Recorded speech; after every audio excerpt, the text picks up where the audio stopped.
रायगढ़ जिलार गुणुपुर अंचल गोटे young couple Paralakhemundi रे भड़ा सूत्र रे रोते नटराज सिनेमा हॉल पाखे से माने प्राय गत 2 मास हम से भड़ा सूत्र रही आसुले से पुरुष लोकटी गोटे ड्राइविंग काम करती से रायगड़ा गुणुपुर अंचल ड्राइविंग करती एवं तांकर जे स्त्री जहाँ से भल पाई बाहाई थे से कौन सी चाकरी करू नथिले दुई जन जाक निज झीर घर जो गुणुपुर अंचल से माने रोते बाहागर पर किंतु परवर्ती समय से झील तार स्वामी को प्रवर्ती थिला जे मोर पारलाखेमुंडी रे मोर चाकरी हो आइदर स्कूल टीचर कि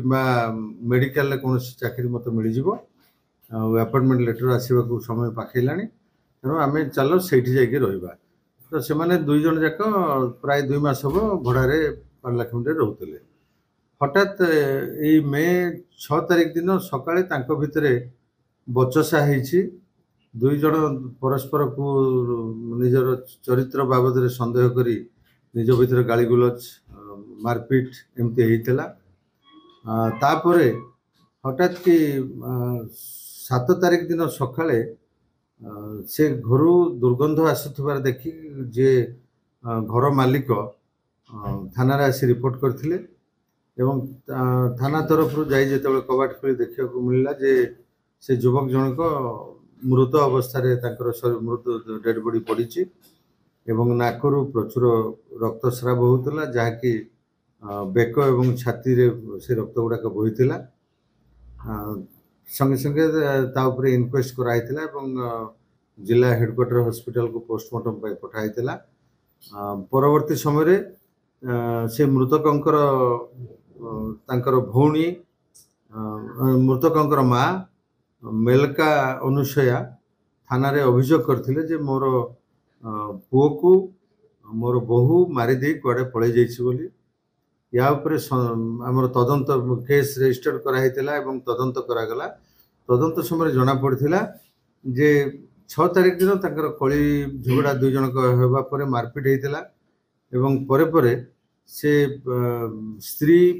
घर को कबाट को आउजै देई तरतर भाव में 2टी बैग धरी सेठारु पळै जाइतिला जोटा कि पड़ोसी एवं अन्य आई विटनेस पाखर आमको शुणा मिलता तो पोस्टमार्टम समय गभीर क्षत देखा मिलता डेड बॉडी बेक एवं छाती रे या भित्ति करी पुलिस सन्देह दृढ़ीभूत होता से मृतक स्त्री उपरे जहाँ को गतकाली रायगढ़ जिलार गुणुपुर थाना अंचल गाँव गिरफ करके अणा जाइतिला एवं आज कोर्ट चालान कराई इंट्रोगेशन समय से मध्य निजे स्वीकार करिसेंती जे आमे स्वामी स्त्री भलरे रहउतलु किंतु चरित्र को लेकिन आम 2 जन ऊपर सन्देह रहा जो से दिन आम झगड़ा है झगड़ा परे परे परिवा कटा छुरी रे मो स्वामी को आघात करथिली बेक एवं छाती को जहाद्वारा से घटनास्थल मृत्यु हो जाइतिला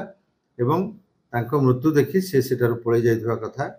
पुलिस निकट में स्वीकार कर पवित्र दोलो होली उपलक्षे बयनिका आनी 10+20% सरकारी रिहाती 14 मार्च पर्यंत आज आसंतु बयनिका आउटलेट बा ऑनलाइन शॉप करंतु बयनिका.com रे।